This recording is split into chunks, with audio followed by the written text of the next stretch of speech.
Hello, everyone. Today I'm talking to Eric Osborne on the issue of psychedelics.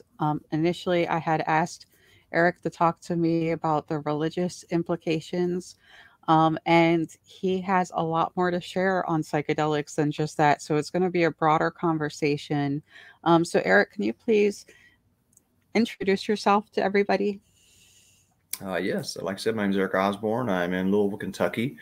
Um, I have a background in education, and many years ago, I became obsessed with mushroom cultivation, not just psychedelics, but mushrooms overall and their health benefits and ecological impact. That led me to start a gourmet mushroom farm, which eventually led to some pretty deep exploration in psychedelics. I ended up opening the world's first psilocybin mushroom retreat center in Jamaica. Left that to come back to the United States and open a psilocybin mushroom church. My work with psychedelics has interestingly intersected with the UFO community, as I have come to understand psychedelics not just as a mental health tool or a spiritual growth tool, but I believe a powerful way to contact non-human intelligence. So I'm a little nervous talking about this publicly because it is my first time really broaching this subject in the public, and psychedelics are already stigmatized enough. So to include the conversation around UFOs is an added layer of potential stigma here. Right, it's tough because stigma gets attached to the UFO community. It gets attached to mental health, and it gets attached to, psychedelics. So, but we're here trying to get past stigma. Um, it's worth noting, of course, for those who are not aware, that mushrooms grow naturally. You know, it's sort of a bizarre thing when you think about it, that we feel like we're not allowed to consume something that just grows on our planet. There are, of course, after effects, and for individuals, the results vary. But I know that one of the things we talked about was how some people are looking at psychedelics for mental health purposes. And it's one of the things I wanted to talk with you about first. So, can you present a little bit about some of the research related to that? Yeah, there's quite a bit of research in recent years. It started with Johns Hopkins. Really, the first study they did was potentiating mystical experiences through psilocybin, which showed highly effective. And you can look back through the history of shamanism and all the way back into cave paintings 12,000 years ago, and it's very obvious from the mushroom effigies that were represented there that these plants or fungi have been used for a very long time to induce altered states, which in many ways leads to healing. I myself have worked with well over 1,000 people who have suffered from treatment-resistant depression, PTSD, anxiety, OCD, you name it, and have seen near miraculous healings in many of those individuals, particularly when they leveraged integration through community into their psychedelic practice. There's a ton of research actually that's coming out of addiction and trauma recovery. Yes, I've also heard that it is possible to treat PTSD with psychedelics. Is that Absolutely. correct? Oh, I've Yeah. worked with numerous veterans, law enforcement officers, and I think that these tools can also be highly effective in the UFO community. Those who maybe have had experiences that are difficult to explain or traumatic. I myself, having had a handful of UFO encounters, psilocybin has been a really powerful tool to help contextualize those experiences and provide me with some further insights and just coming to grips with this unspeakable encounters. It seems like the prevailing theme of people in the psychedelic community is that these, I would say, natural substances, because I don't want to call them drugs because they're natural substances, Mhm. um, actually create self awareness. Is that correct? Like they just. Oh, absolutely. Mhm. I mean, it's completely accurate to describe them as consciousness expanding tools, and that's where the majority of the healing, if not all of the healing, comes from. Is this awareness of our own infinite nature?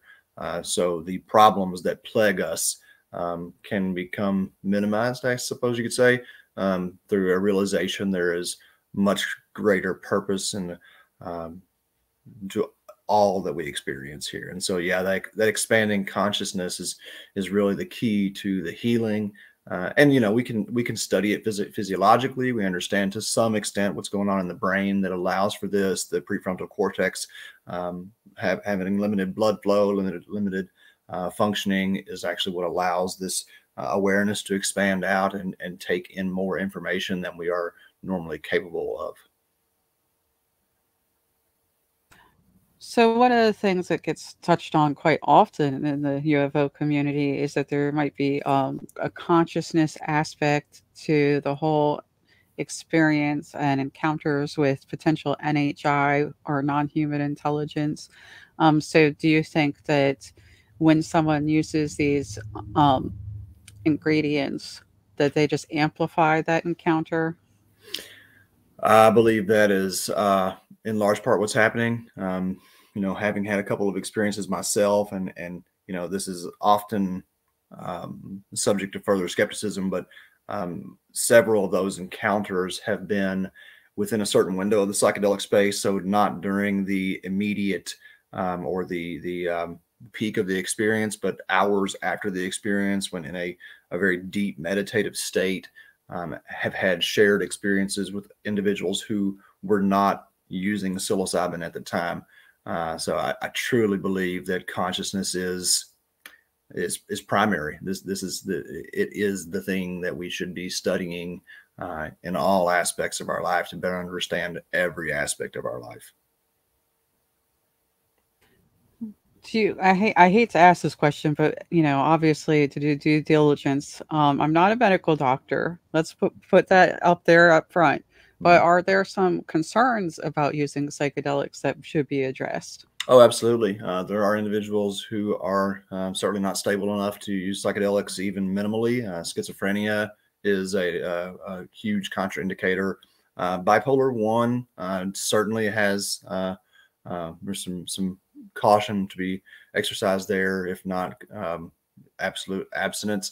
There's only one pharmaceutical contraindicator, and that is lithium. 50% of people who have consumed psilocybin while on any form of lithium have had seizures. So while it's certainly not life-threatening, it definitely threatens the stability of the individual. And I have seen negative outcomes from folks using psychedelics, so I never just treat them as a panacea or that they're for everyone. What would be a good indicator that this would be a good method for someone to treat mental health illness? Well, I think the vast majority of the population can benefit from occasional use of psilocybin in particular. That's not the case with every single psychedelic. LSD and DMT in particular are a bit more destabilizing, it seems. But I've only seen negative outcomes in individuals who suffer from either some schizophrenia, like I said, or bipolar 1. So aside from that, if you have um, a safe, supportive environment and are working with someone who is knowledgeable and skilled, I believe strongly that the vast majority of the population can benefit from occasional use of psychedelics. So let's touch on one of the reasons we connected. We talked about the religious implications of UAPs, and you have developed something spiritually with this. So if I would like you to speak to that a little bit before we get into that a little more. Mhm. Well, like I said, historically, psilocybin has been used in shamanic cultures worldwide, and various plant-based psychedelics have been for these mystical experiences. Um, Even in early Christianity, there is quite a bit of documentation of psilocybin mushrooms as being a part of the Gnostic religious practice, and not just in Christianity. You can find it in buried in Judaism. You can find evidence of it in Eastern philosophies, Taoism, Hinduism. It's really all pervasive, honestly. While most of the evidence seems to have been buried, there's quite a bit of evidence lasting in religious art throughout the century. So there's a number of websites that you can find some pretty amazing information on around the subject. My favorite one actually is the mushroomstone.com. It's an art historian, Carl DeBorgy, who has studied sacred mushrooms in sacred art around the world, and he presents an abundance of evidence that shows that psilocybin mushrooms have played a central role in spiritual growth for millennia. And do you have a doctrine connected to that, or like a religious text, or do you just combine all of those different past historic traditions? It's a bit of amalgamation. We do use the Tao Te Ching as our central religious text at Sanctuary, because it so fittingly describes the paradox of existence that we are often presented with in the psychedelic space. But we're relatively dogma free. Our central dogma, I suppose, is that everyone is their own healer, their own shaman, their own high priest. And so we are a very decentralized model that supports safe access to sacred mushrooms for anyone from any denomination that is seeking to improve their spiritual, mental health. Mm. Okay, so since you act as a leader for that um, dogma, which is not a dogma, sort of, right? Um, how do you feel like people come to you to talk about UAP encounters or experiences they have with NHI, and seek counseling from you? I've had a fair amount of that. It's increasing, that's for sure. As I have become more open about my own experiences with UAPs and NHI, then more folks have opened up and come to me around that topic. So it's kind of become central to my work. I feel like there is a real need and a real value in bringing these two conversations together. Yes, one of the things that comes up quite often, and I know this isn't like your main area of focus, but it has to do with DMT Mhm. and people seeing entities and those Mhm. experiences. What can you educate people about regarding the DMT? What they call them elves sometimes. Uh-huh. Uh-huh. Yeah, it's an interesting phenomenon. I know of several folks who have shared their anecdotes of encountering the same entities without having communicated to each other. One story in particular is a friend of mine who was a regular user of DMT who had a purple lady, he said, that would show up to him in the DMT space, and he never shared this with anyone, and he was introducing a friend of his who was actually a neuroscientist to DMT, and in this neuroscientist's first experience, he said, "There's a purple lady in here, and she wants me to tell you that she loves you." And my friend was pretty blown away by that, and there are many stories like that, and myself have had shared encounters with non-human intelligence, internally and externally, that have been shared by others, either in the moment or at separate occurrences. Interesting. I know that there's actually a catalog of these entities Mhm. available online if anyone is interested in looking for it. There's a lot of community. That's a big word for people who are doing psychedelics.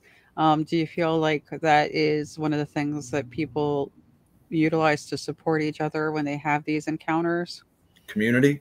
Yes. Oh, I believe community is essential to real progress with psychedelics. And I think just like we've seen in the world of UAP experiences, having these disparate experiences that are not shared within the context of community creates a real sense of isolation, and I believe some real challenges to our mental health. So, we are communal by nature, and that is what we do in our church, is build community around psilocybin. And what would you do to guide people if they felt like they were having difficulty because of psychedelics? What would you do to reassure them and assist them and give them more resources if they needed it Within the experience or after the experience? after? Hmm. Again, community, a knowledgeable community where someone can bring their challenging experiences and unpack them with support, with experience is incredibly important. These are very, very confusing states, and if you're not prepared or you enter into a really high dose too quickly, you can be confronted with some very challenging information that can leave you shattered.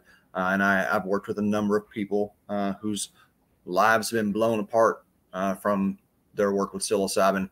And if it's managed thoughtfully, intentionally, afterwards, and it can take months, sometimes years, then the outcome is always beneficial. So it's just, again, that community piece is essential to positive outcomes.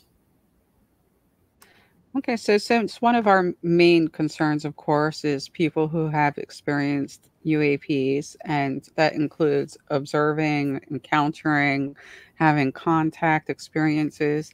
Um, I have to ask your involvement with psychedelics and the spiritual aspect. Do you think that is going to help those people with healing and to be more Absolutely. functional? Yep. Absolutely, absolutely. Again, as long as there is a thoughtful, sincere, supportive community, or even just a handful of individuals, but you've got to have someone that you can reflect these experiences back to, and just really hearing yourself talk about the experience, being with someone who is thoughtful and considerate enough to ask questions to help you unpack the experience without telling you necessarily what it meant or what it was that you encountered. And your spiritual beliefs, you think will be perhaps stronger, or do you think that they'll have any ramifications if a disclosure happens? Mine How will they personally, be? Yeah, how will they be impacted if there's just oh, disclosure? um, that's a great question. How will my spiritual beliefs be impacted with disclosure? I think a sense of validation is valuable to any of us for our experiences that are, again, typically stigmatized. Those of us who have been, in many ways, forced into the shadows because of our experiences and our beliefs, to be able to bring that to the light of day will have enormous implications. You can see through time as the subjugated have been allowed to, bring their worldview out into the public and how it informs and broadens perspectives, then I believe it will benefit everyone. So ultimately, it will be validation for your experiences and other people who have had experiences. I think that's probably first and foremost what the initial benefit will be. Then I believe understanding how to work with these encounters, what applicable information comes out of these experiences, and then relationships. As we become aware of our abilities, as we become aware of our neighbors, then we're able to use those abilities and interact with those intelligences in a real world way, without this kind of in the shadows, having to hide. Okay. Do you have some myths that you want to kind of break for people about this whole concept of psychedelics, and if you want, you could even expand to the UAPs and NHI. Any myths that you just kind of want to bust and get Oh, frustrated wow. about that people are talking about? I kind of feel like I live in so deep into the world. I'm almost not in touch with the myths are, other than just kind of your general, psychedelics will make you go insane. Psychedelics will make you lose your religion. That's absolutely not the truth. You can certainly have some challenging experiences that in the midst of them, you may feel like you are going insane. But again, with support afterwards, you almost always are better after the fact. And then, I guess we take a fair amount of heat here in Kentucky anyway. We're a pretty conservative state, pretty Christian state, and psychedelics are not a threat to established religion. There's going to be a research study coming out pretty soon that shows that ministers of various faiths who consume psilocybin actually had their faith strengthened. So while these are pattern disruptors, they are also great connectors and show us in a tangible, experiential way that we really are one. I hear that a lot from people, this sense of unity. I feel like that's a mature response to existing on the planet personally. And is that something that gets heightened when people use psychedelics? Oh, absolutely. They are boundary dissolving. So individuals in your immediate environment, if you're consuming psychedelics, you may feel that kind of blending. Synesthesia is pretty common under the use of psychedelics. The differentiation between myself and, say, my dog or the trees in nature becomes much more blurred. And that's a powerful experience that is also what is behind the measured change in our relationship with ecology after psychedelics. I really truly appreciate all the research you do on this topic, by the way. I just wanted to mention that because a lot of people just sort of hear little things here and there, but they don't study the research and look at the papers that have been done and look at the studies. So thank you for having all of that background. So I guess my next question is really just how do you think people should correlate psychedelics and the UFO experience and NHI? What would be beneficial in that correlation? Oh, I think it again goes back to this expansion of consciousness. If we use psychedelics to expand our awareness here on this earth plane, then that is going to be incredibly beneficial in a myriad of ways. Likewise, if we can expand our consciousness beyond this human plane and become aware that there are intelligences that we can interact with, then that opens up a whole world of possibilities. So, to be able to utilize psychedelics as, again, a way to integrate and come to terms with non-human encounters is a huge potential benefit. And then further on, to use those same tools to encourage additional contact could have, powerful implications. I have to ask this because you said it would encourage contact. Do you think that that's a good thing, or do you think some people should be cautious about encouraging contact? That's a great question. I think there's always reason to be cautious when entering into the unknown. However, I will say that thus far, all of my encounters have been highly beneficial. Some of them have been unnerving or even terrifying in the initial contact. But thus far in my experience, every intelligence that I have encountered has been beneficial or beneficent. Okay.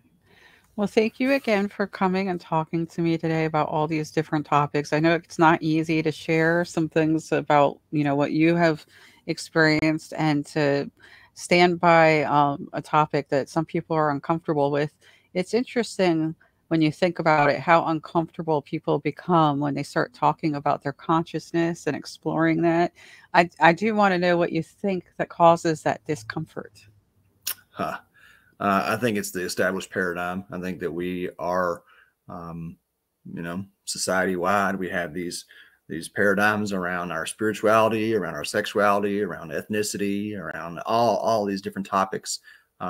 And anytime you start to step outside of that box, then us being the tribal creatures that we are, there is an inherent fear or concern that we may be kicked out of the tribe, so to speak.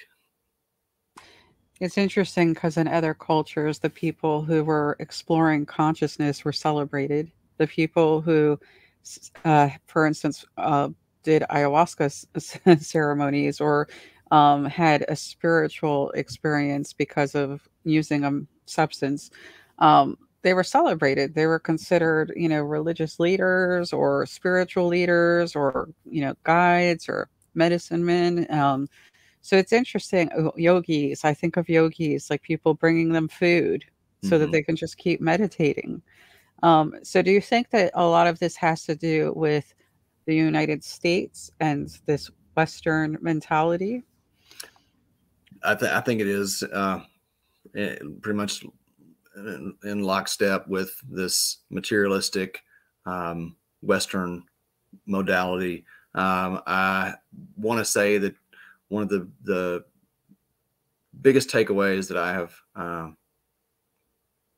gained in all of my work with psychedelics and mental health, working with people again who have had numerous mental health conditions, is that the vast majority of these individuals who are considered mentally unwell or unstable are profound healers.